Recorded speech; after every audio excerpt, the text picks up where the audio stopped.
Kabado na sila, nangangatog na ang kanilang mga tuhog. Robin Padilla files resolution, investigate witnesses being paid to testify in Senate hearings.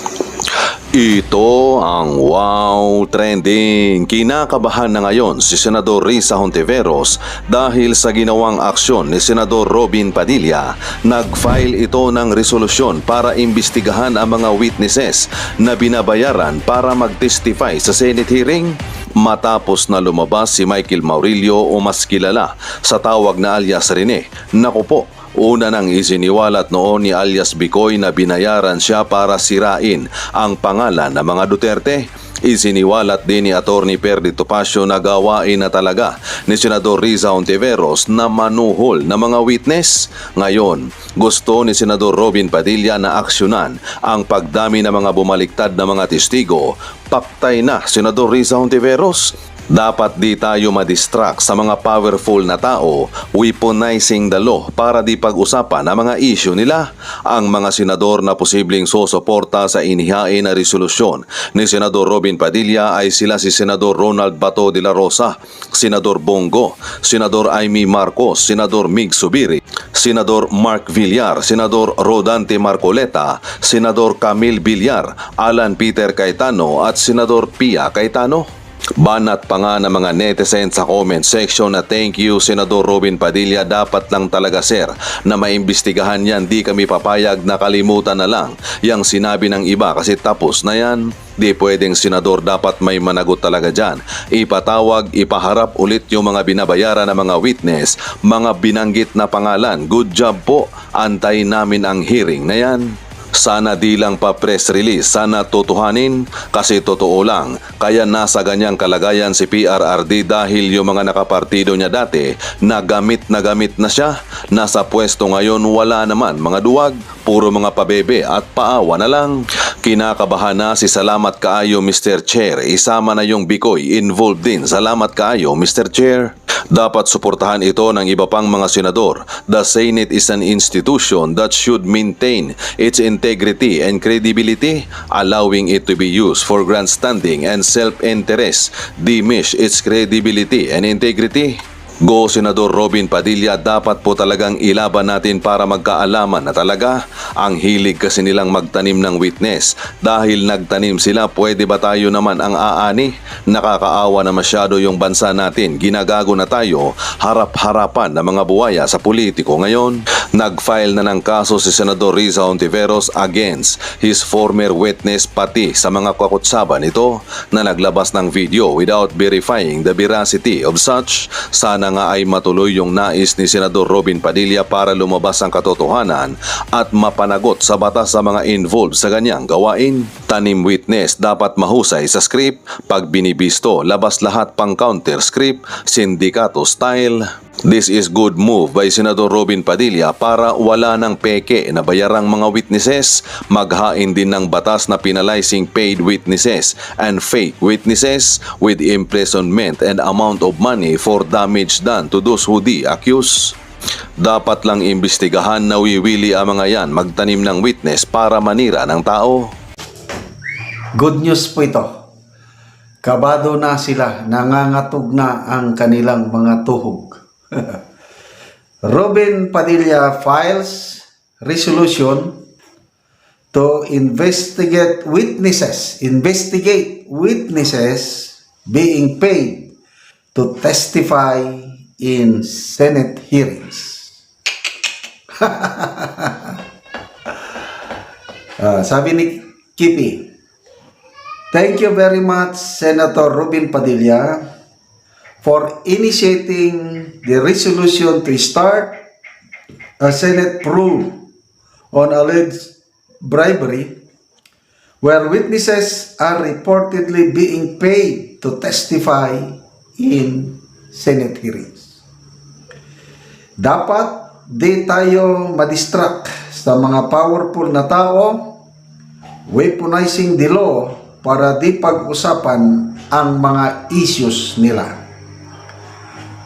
The balance of power is so skewed That is why we need senators who are allies, who will help Filipinos reveal the truth without being threatened. Please support Senator Padilla. Okay. Ito may pinangalanan ni Crisitio mga senador na posibleng susuporta sa resolusyon ito. Okay. Senator Bongo de la Rosa. Bongo, sabi niya. Amy Marcos. Senator Mig Subiri. Mark Villar. 5 na, no? Rodante Marcoleta, 6. Camille Villar. 7. And then, Senator Alan Peter Cayetano. 8. Ikasyam si Padilla. Nako, malapit ng majority. I think, madali lang ito. Resolution lang ito. Ibibigay mo lang yan sa Senate Majority Floor Leader, si Senator Villanueva. And then, ano na nila, sa kung kaninong committee, ano. Okay. Dito, sabi ni Criset, dapat hindi tayo madistract sa mga powerful na tao weaponizing the law para di pag-usapan ang mga issues nila. Ito ba yung cyber libel case na isinampa sa mga vloggers? Kasama na si Atty. Topacio.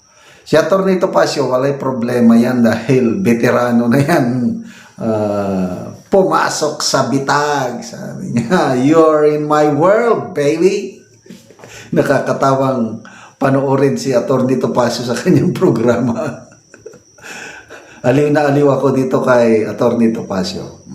So, kayang-kaya niya yan. So, dito sa mga vloggers, si Kipicho, ang muse nila eh. 6 sila. Siya lang ang babae. Hindi rin nagpapasinta. Talaga itong si Kipicho. Ito. Banat Bay. Anong sabi ni Banat Bay? When you think that I am scared, think again. You just fueled me. Lalo mo akong ginatungan, baby. So, yan. Kung ang purpose nila is takutin ang mga vloggers para hindi na magsalita, I don't think so. Lalo lang umiinit ang issue na ito. Okay. So,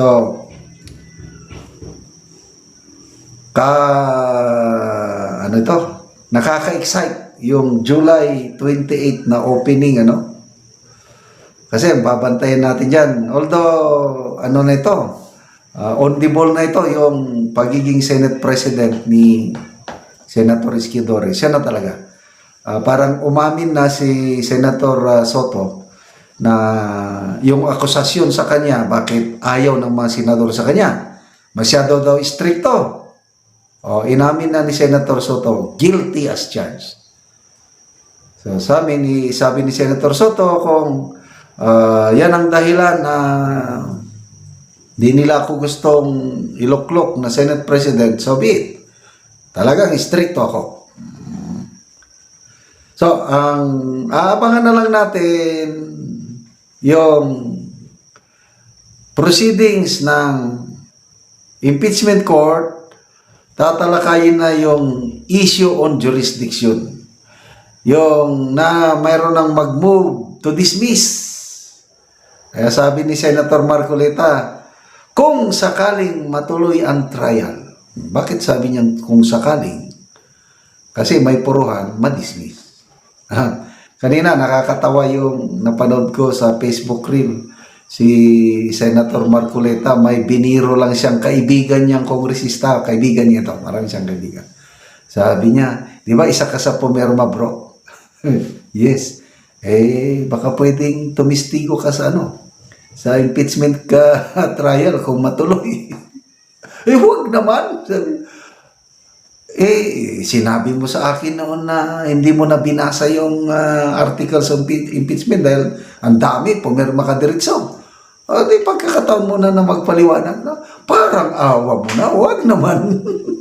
Takot yung mga kongresista na patawag ni Senator Marcoleta kung sakaling matuloy kasi ano na sila, dihado na sila sa usapin ng impeachment. Ang dami nilang loopholes, nakikita na ng Korte Suprema, kaya na pinapasubmit na sila ng reply.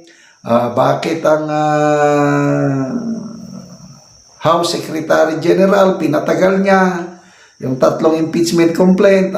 Meron ba siyang authority? May discretionary power pa siya na hindi ni-repair kagad? Bakit hindi niya sinunod yung nakalagay sa Constitution na shall be referred immediately to the office of the Speaker of the House? Hindi niya ginawa. Ngayon, nagpapalusot. Kinausap daw siya ng mga kongresista. Pwede ba yon? Katanggap-tanggap ba yan sa mga maestrado sa Korte Suprema? Yung kinausap ka lang ng mga kongresista? Binayolate mo yung nakalagay sa Constitution na shall be immediately referred to. Anyway,